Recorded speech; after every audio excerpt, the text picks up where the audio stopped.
Maxwell. Welcome back to my channel. This is Max Reacts. Today we're watching a video by Amiri that says rap proteges that failed to blow up. Shout out to Solomon for this request. Let's see what happens.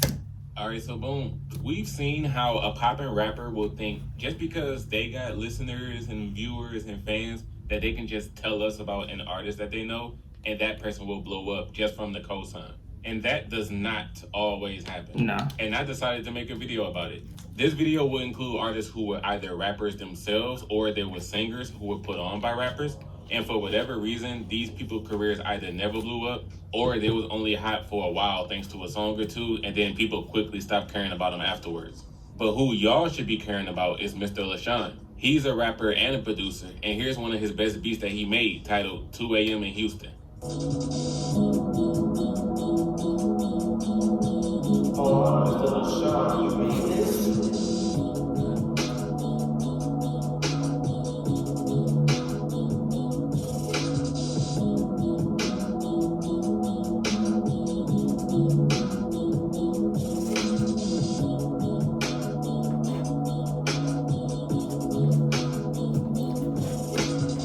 Follow Mr. LaShawn on his YouTube channel, SoundCloud, and Instagram. Get tapped into some beats if you want to hear some nice production.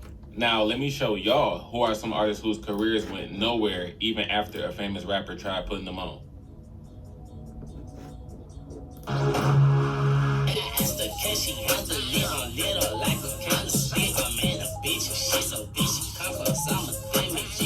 We can damn near say everybody in SOD Money Gang should be on this list. Everybody from the main two people that were known for being in the clique, A-Rap and Jabbar, they never blew up either.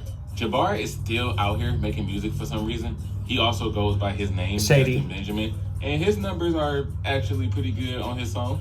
He be getting a smooth 600 views a year. Yeah, man, 600 views a year. Like, he still got the streets on fire. A-Rap, I have no idea what he's up to, and honestly, I do not want to know. Another person that Soulja tried to put on that didn't go anywhere, it's not even one person. It's a whole rap group, and that was the Showstoppers. They had their own song called Whoop Rico. That was a hood anthem where they was from, but they met Soulja, and he pretty much Soulja-fied the song when he shouted the group out, helping them make an official music video for Whoop Rico and all.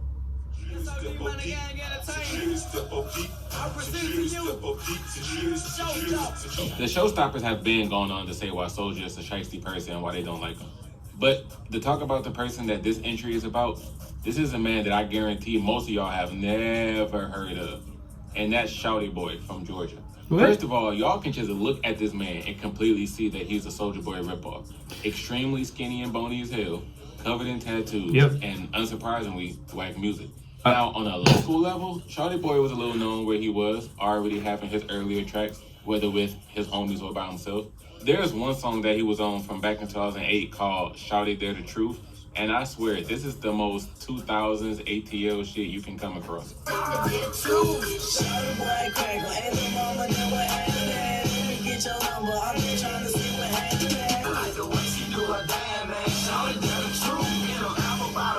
Bro, what is this? If you was around during this time, you heard a few songs that sounded like this.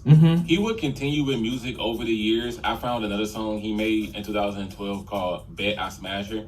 And do y'all think this sound fire?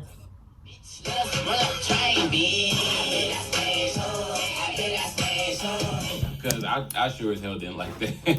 But who knows, man. Stop. One from that sound was so, like, played everywhere. So, like, his song probably got thrown in all the DJ rotations. You didn't know what it was, but you danced to it in the club or something like that. That's what that song was, like, giving me from back in the day. Like, all them last two songs he played back to back, that's the kind of shit that we listened to. But we didn't know who was listening to. And if we did, it really was, like you said, somebody that a lot of people just didn't know. So, I don't know who these people are, but I'm pretty sure I heard them songs. Y'all may think I'm bugging. But another thing that happened in 2012, Soulja Boy dropped a song with the one, the only, King Soulja himself, called Boy Who. When this song dropped and for the months following, Soulja Boy was waving the SOD money flag so tough, thanking Soulja Boy for giving him an opportunity, Soulja himself saying, check out my new artist, he's next up, he's gonna have the streets on fire, all of that.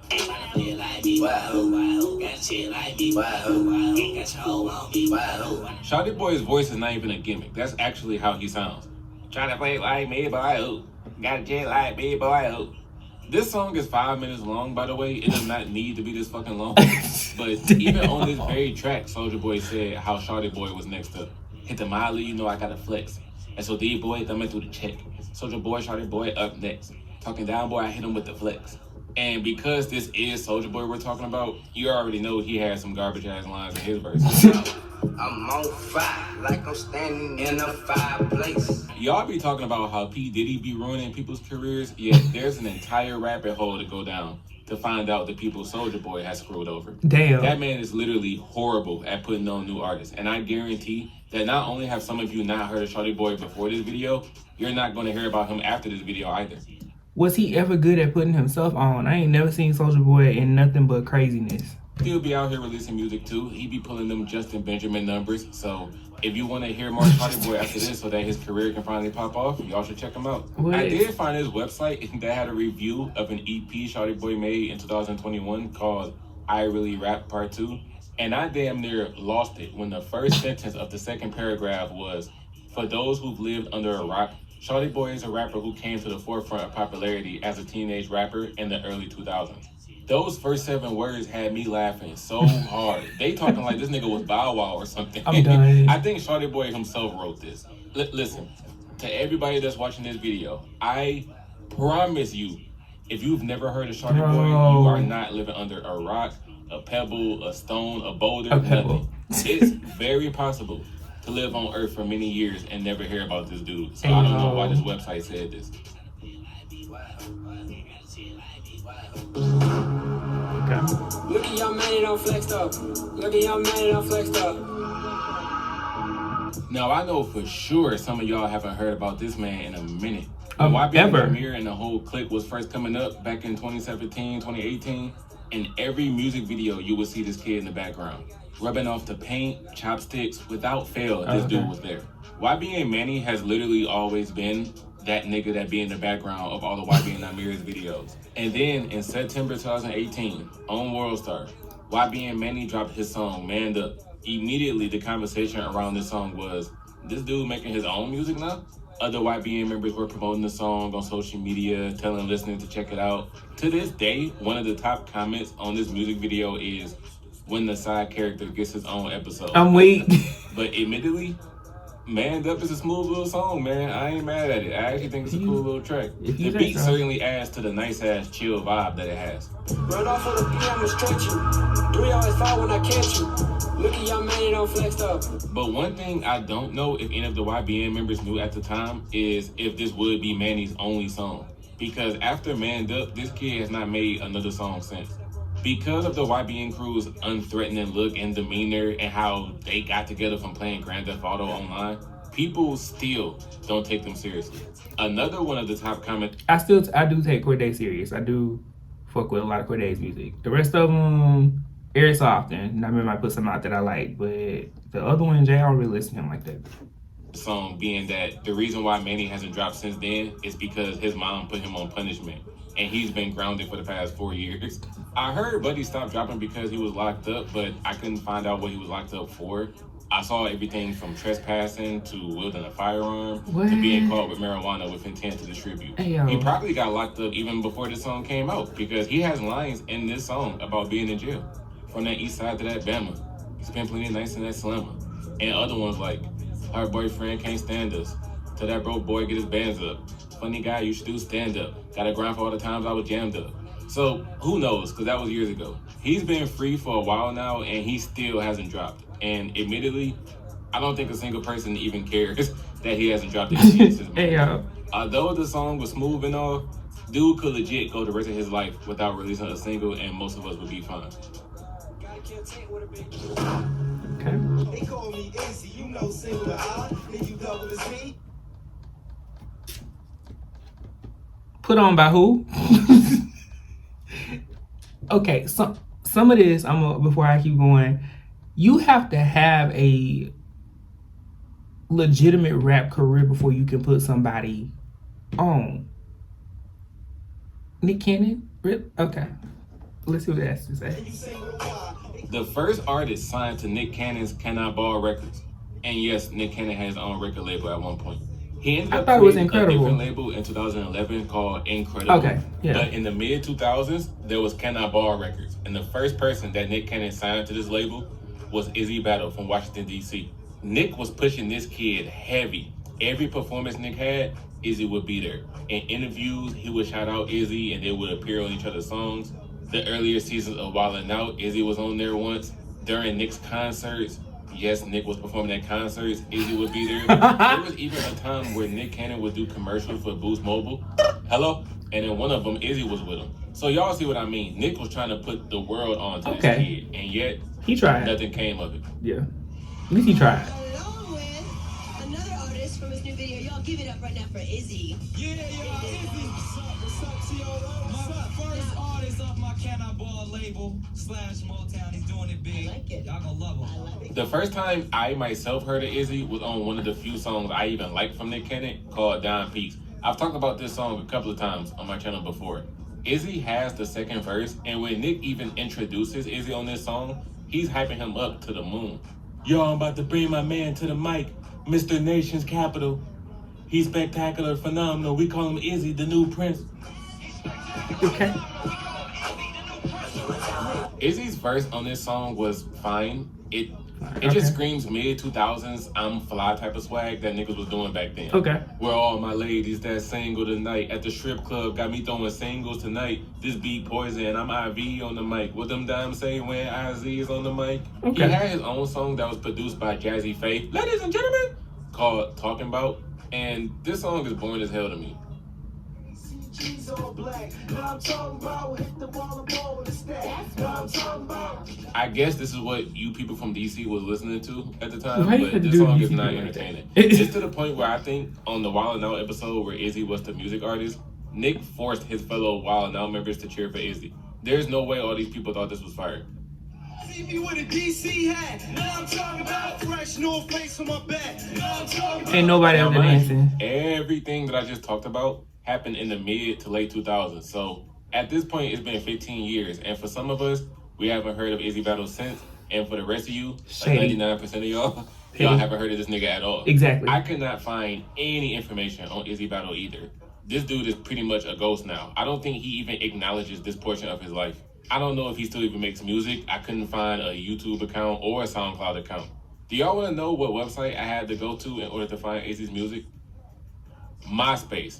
I had to log into my MySpace account from 04 in order to get access to this shit. Yo. This Nick Cannon entry just made me realize that you have to be a well-respected popping artist yourself before you try to put somebody else on. Literally. Because Nick Cannon is more so known for being a TV personality, a businessman, and shooting up multiple different clubs every year, most people don't even care about his music and never have cared about his music. Right. So for him to say, hey everybody, check out my new artist, he's fresh, he's hot, y'all gonna fuck with him. It's like, we gonna fuck with him, we don't even fuck with you. So how does that work? I said that before I even finished watching that part. Oh man, I fucked with Sharifa though. There's two women that I could throw in this one entry because they was both part of Ludacris's Disturbing the Peace label. Sharifa was one, and the other was a female rapper named Shauna. They were the only two female artists on the label, and the reason I'm not putting Shauna in this entry is because she was actually more popular than Sharifa. Yeah. Shauna had She got her a little more single shine. Getting Some Head, if y'all remember that.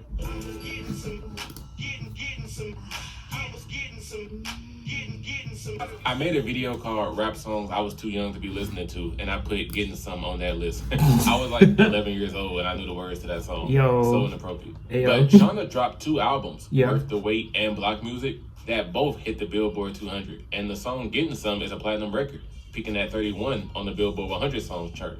None of that can be said about Sharifa though. There was a time for a couple of months, people was like, no, who is this Sharifa woman? She's hot. But that time period died down very quickly, and Sharifa has not seen the same amount of success since then. Sharifa's first and only hit song was the track I Need a Boss, which unsurprisingly had Ludacris on it.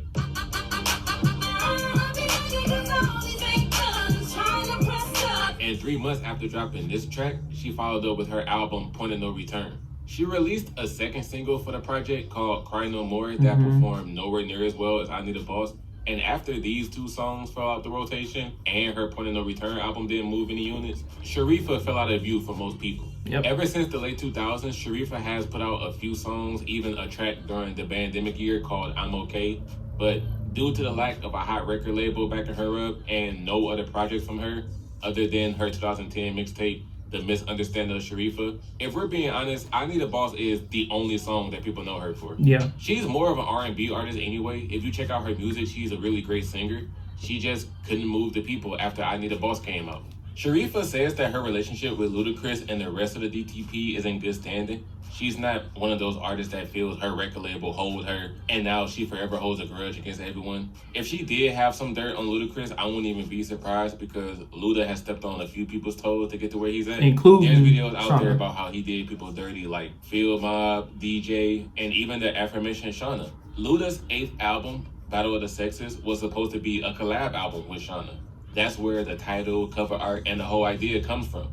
But Shauna ended up having a falling out with Disturbing the Peace, and then she was removed from most of the project, so it just became a Ludacris album instead. But either way, back to Sharifa. She's a great singer, but the fact is, after I Need a Boss, most people haven't heard from her since, and no one is checking for her either. I don't think they knew how to promote her because she was R&B and not hip hop. Oh, this is a good one. And who is this nigga? And since we're talking about singers who try to get put on by rappers, let's first talk about Olivia, who was a member of G-Unit. Now, before her time with G-Unit, she was on the now defunct record label J Records, where she released her self-titled album, Olivia, and got a hit song from it, titled Biz Ounce. Biz Ounce. Jesus. But after her second single, Are You Capable flop, and her album flopped as a whole, Olivia was dropped from J Records, and soon after, she found herself signed to 50. And when Olivia got to G-Unit, for most people, this is the first and only time they heard about her, due to her being featured on multiple songs with 50, including the classic Candy Shop, the song So Amazing. I actually really like the hook on So Amazing.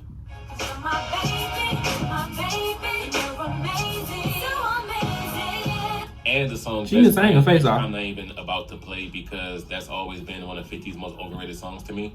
His singing was garbage on there. So once Olivia became touted as the first lady of G-Unit, things was looking up for her, but it certainly went downhill as the years went on, and she ended up separating from G-Unit after being there for 3 years. Olivia has given her own response to leaving G-Unit. In an interview with Hip Hop DX, she mentioned how she was more of a singer, and obviously G-Unit is a mecca for dudes that's all from the streets. So that alone was a misplacement. But she also mentioned that, quote, I was looked at as the person who kept doing the hooks and people wasn't looking at me as a solo artist. So even from her own words, she don't think people took her seriously as her own artist. She was just getting looked at as that girl that always be on the hooks for the G-Unit records. She was able to drop some singles for her second album, Behind Closed Doors, titled Twisted, featuring Lloyd Banks, and a solo song called So Sexy. But they were both moderate hits that didn't do that well, and her second album was shelved.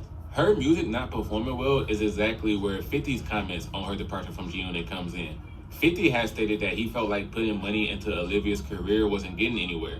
One of the reasons being that because she's a female artist, all of the expenses that women need to look good was adding up. Everything from Olivia's clothing to her makeup to her hair.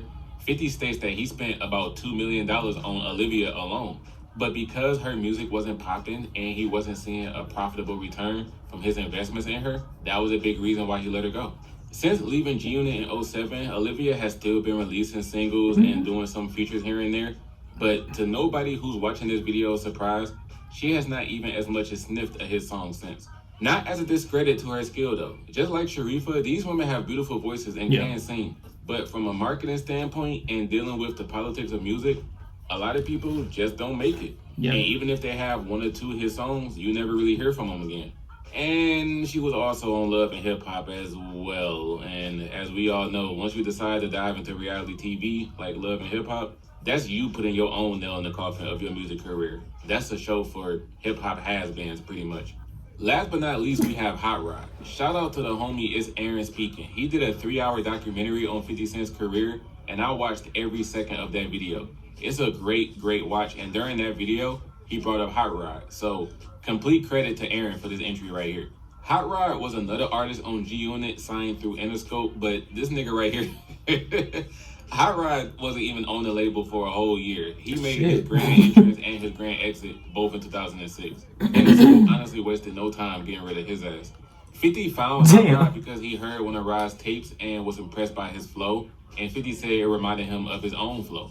Funny enough, if this story came out today, people would call Hot Rod an industry plant, because how he even got in touch with 50 was that 50 randomly came across one of his tapes that Hot Rod will always send to the label. And after 50 heard it and liked it, he called Hot Rod himself. He told Hot Rod he wanted him to be a member of G Unit. He flew him out to a mansion to stay in for a few months and everything. All from hearing a random ass demo. While he was on the label, Hot Rod dropped a single in the summer of 2006 with Mary J. Blige called Be Easy. And that song went nowhere. I'm telling you, I can drop a song and I can sell more units than what this got. Well, damn.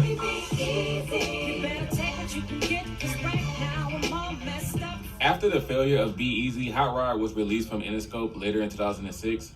But unfortunately for him, 50 still believed in him and wanted Hot Rod to make it. So what 50 did was bring Hot Rod on the road with him as his hype man. Unfortunately, there was something that happened that was completely Hot Rod's fault. It had nothing to do with shady business tactics or messed up record executives, none of that. The blunder that this man did was all on him. He forgot the words to 50 Cent's Wanksta while they was performing it on stage one night. What? Not only just messing up the song, he was messing up on the hook, the easiest part of the song to Yeah, remember, yeah. to the point where even 50 had to look at him like, bro, what is going on with you? And then he kicked Hot Rod off stage. I'm gonna link Aaron's documentary in the description and in the pinned comment. Y'all have to see what I'm talking about. You might go check but that out. after that blunder, yeah, Hot Rod was done for. He released 5 mixtapes in between 2007 and 2011, and at one point he even completely changed his image from a street rapper to more of a pop artist who made electronic and club records. And as y'all can probably guess, none of that ever picked up for him. 50 Cent gave us the Young Bucks and the Lloyd Banks and the Games and such. But when it comes to the Olivias and the Hot Rods of the world, that just shows that not everybody you try to put on is going to be a hit. Okay. That was a good one. Yeah, like I said about the like every time a faction, a label, or whatever they wanted to call themselves, conglomerate, all of that would pop off. They would sign a female, and 9 times out of 10, they just didn't know how to market a female singer. And some of them didn't even know how to market female rappers. But outside of that, niggas trying to put niggas on when niggas ain't even on their damn self is like a real big thing you see. So all these big ass clicks, it's like none of y'all are, the main person that's at the forefront ain't popping. So none of y'all gonna make it out. You know what I mean? If you do catch like 2-3 seconds, it's really just 2-3 seconds. I hate that because, you know, I think it do be some really talented people in these groups, but like, you know, if the main head person ain't making it, how you gonna make it? So yeah, this was a good one. Glad it was some people in it that I actually knew, because it was starting out. I was like, I don't know these niggas. But as it progressed, yeah, this is the type of content that I be wanting to do reaction videos to. So shout out to you again, Solomon, for this recommendation. If y'all got more stuff like this, send it my way. I know it may be kind of boring for some people, but like for those that did watch it and found it interesting, let me know what you thought about it below. Comment, like, subscribe. Until next time, peace.